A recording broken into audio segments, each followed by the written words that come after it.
Ngomongin soal iman dan uang. Wah, ini perdebatan yang udah ada dari dulu banget kan?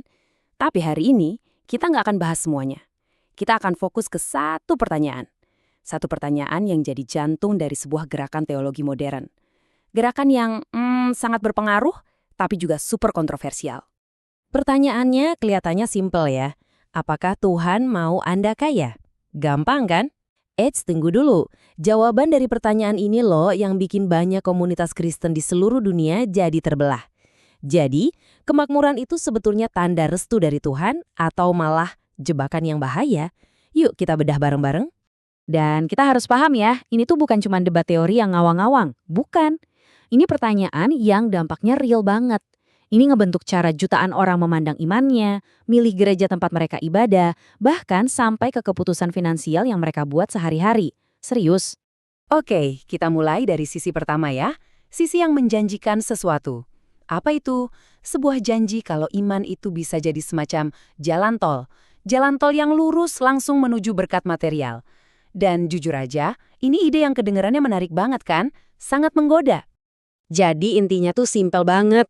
Menurut pandangan ini, sehat dan kaya itu bukan sesuatu yang harus kita curigai. Justru sebaliknya. Itu adalah bukti nyata, bukti fisik, dari kehendak Tuhan yang baik buat orang-orang yang percaya sama Dia. Nah, yang bikin ini menarik, ide yang kedengarannya modern ini ternyata punya dasar yang katanya udah kuno banget. Akarnya ditarik jauh sampai ke kitab Ulangan di Perjanjian Lama. Jadi biar kita ngerti alur pikirnya, yuk kita flashback sedikit ke satu momen penting banget dalam sejarah Israel. Konteksnya ini penting banget loh. Coba bayangin ya, Musa itu lagi ngomong sama generasi yang baru. Generasi yang lahir dan gede di padang gurun. Hidup mereka itu isinya soal keterbatasan, soal bergantung 100% sama Tuhan. Nah sekarang mereka berdiri persis di depan gerbang tanah perjanjian.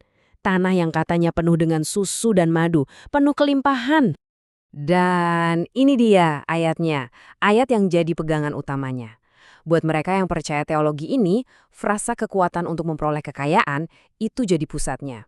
Bagi mereka, ini bukan cuma soal kerja keras atau jago bisnis, bukan. Ini tuh kuasa dari Tuhan, sebuah anugerah yang emang sengaja Tuhan kasih buat menepati janjinya. Oke, sekarang kita fast forward ya, lompat ribuan tahun ke depan dari teks kuno tadi. Gimana ceritanya satu ayat ini bisa berkembang jadi sebuah gerakan teologi modern yang wow, populer banget dan pengaruhnya kemana-mana.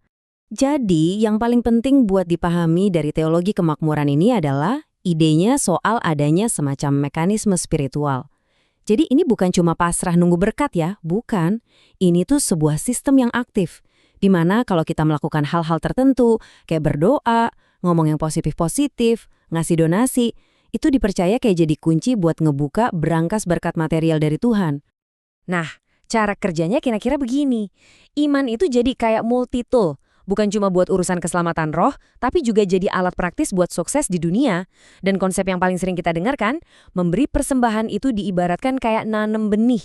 Kita nabur uang dengan iman, terus berharap bakal ada panen finansial yang berkali-kali lipat lebih besar.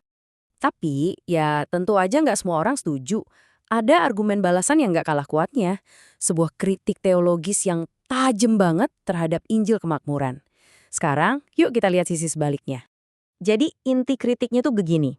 Teologi kemakmuran ini dituding ngebolak-balikin hubungan dasar antara manusia dan Tuhan. Harusnya kan manusia yang melayani Tuhan ya. Nah di sini, seolah-olah Tuhan yang jadi kayak jin dalam botol, yang tugasnya nurutin semua mau dan ambisi kita. Fokusnya, kata para pengkritik, geser total. Dari yang harusnya memuliakan Tuhan, jadi memuaskan diri sendiri. Dan kalau dibandingin langsung, kontrasnya kelihatan banget. Di satu sisi ada janji soal kenyamanan, soal sukses. Di sisi lain kita dengar langsung dari Yesus yang malah ngomongin soal menyangkal diri dan memikul salib. Dua hal yang jelas banget identik sama kesulitan, bukan enak-enak. Para pengkritik juga sering banget ngeluarin ayat ini. Peringatan keras dari Rasul Paulus. Dan ini penting banget buat kita bedain ya. Masalahnya itu bukan di uangnya. Uang itu netral. Tapi yang disebut akar segala kejahatan itu adalah cinta uang. Keinginan yang menggebu-gebu buat jadi kaya. Nah itu yang bisa jadi perangkap rohani yang bahaya. Uniknya, para sosiolog agama ternyata punya istilah khusus buat fenomena spiritual yang lebih luas. tempat di mana teologi kemakmuran ini bisa tumbuh subur. Namanya deisme terapeutik moralistik. Waduh, kedengerannya ribet ya. Tapi intinya simpel kok. Ini adalah model iman yang fokusnya ke diri sendiri. Self-centered banget. Logikanya tuh kira-kira jalan kayak gini. Pertama, Tuhan itu ada buat ngelesain masalah saya dan bikin saya happy. Kedua, tujuan utama hidup ya buat happy dan ngerasa enak sama diri sendiri. Jadi kesimpulannya, iman saya ya alat buat mencapai kebahagiaan itu. Kelihatan kan polanya? Fokus ke akunya itu mengubah total tujuan beriman. Dari yang tadinya soal memuliakan Tuhan, jadi soal melayani diri sendiri. Oke, kita udah lihat dua sisi yang berseberangan banget. Terus pertanyaannya, so what? Kenapa sih debat ini penting banget? Apa sebetulnya yang jadi taruhannya waktu dua cara pandang yang beda banget ini beradu? Perbedaannya itu benar-benar kayak langit dan bumi. Ini bukan lagi soal beda tafsir ayat yang kecil-kecilan. Bukan. Ini soal dua visi yang sama sekali beda tentang pertanyaan paling dasar dalam hidup. Iman itu apa? Tuhan itu siapa? Dan kita hidup ini buat apa? Ini udah kayak dua peta perjalanan yang nunjukin dua tujuan akhir yang total berbeda. Pada akhirnya, semua perdebatan teologis yang kelihatannya rumit ini, semua argumen ini, semuanya bermuara ke satu pertanyaan. Pertanyaan yang sangat personal dan mendasar buat setiap kita yang beriman. Sebenarnya, buat apa sih kita percaya? Apakah tujuannya biar hidup kita sekarang ini jadi lebih enak, lebih nyaman, lebih sukses? Atau tujuannya buat meraih sesuatu yang jauh melampaui semua urusan duniawi? Dan inilah pertanyaan terakhir, pertanyaan pamungkas yang mau gak mau harus kita pikirkan. Apakah iman itu semacam tangga yang kita pakai buat manjat ke puncak sukses dunia? Atau iman itu justru kunci yang membebaskan kita dari belenggu obsesi akan kesuksesan itu sendiri?